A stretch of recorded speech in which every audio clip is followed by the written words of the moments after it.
سوال کرتے ہیں کیا پیدل حج کرنے میں تشبہ بالکفار ہونے کا امکان ہے؟ جواباً عرض ہے کہ ہندوستان جیسے ملک میں جہاں متعدد علاقوں میں محض پیدل چلنے کو ایک عبادت سمجھا جاتا ہے، وہاں پیدل حج میں جانا اور اس کا ایک ماحول بنانا یقیناً ایک غلط نظیر ہے۔ انفراداً کوئی ایسا شخص جو چل سکتا ہو کامل خلوص کے ساتھ اکا دکا کہیں چلا جائے تو اسے ناجائز نہیں کہہ سکتے، لیکن اسے سنت بھی نہ سمجھا جائے۔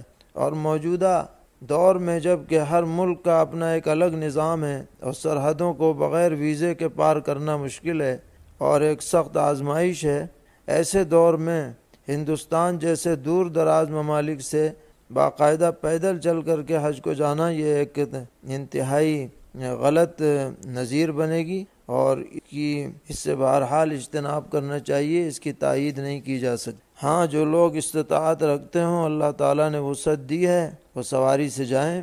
ہوائی جہاز کا جب تک انتظام نہ ہو، ہندوستان سے جانے والوں کے لیے حج کی فرضیت ہی کی بات نہیں کہی جا سکتی، تو پیدل چلنے والے کے لیے کیسے کہی جا سکتی؟ اور پھر ایک باقاعدہ جلوس بنانا، ان پر پھولوں کی بارش کرنا اور ان کا مجمع اکٹھا کرنا، یہ سب باتیں حج کی روح کے خلاف ہیں۔ نبی اکرم علیہ الصلوۃ والسلام نے حج کا احرام باندھتے وقت یہ جملہ ارشاد فرمایا تھا، اللہم حجا لا ریاء فیہ ولا سمعۃ، کہ حج کا ارادہ کر رہا ہوں جس میں کوئی دکھاوا نہیں ہے، شہرت نہیں۔ لہٰذا کوئی بھی ایسا عمل کرنا جس سے خواہی نہ خواہی شہرت کی شکل ہو، وہ درست نہیں ہے۔ اسی سلسلے میں سوال ہے کہ اگر مکہ مکرمہ اور اس کے گرد و نواح کے باشندے پیدل حج کریں تو کیا وہ کانوڑ یاتریوں کے مشابہ ہو سکتے ہیں؟ جواباً عرض ہے کہ مکہ معظمہ میں کانوڑ کا کوئی تصور نہیں ہے، اس لیے وہاں مشابہت کا بھی کوئی سوال نہیں۔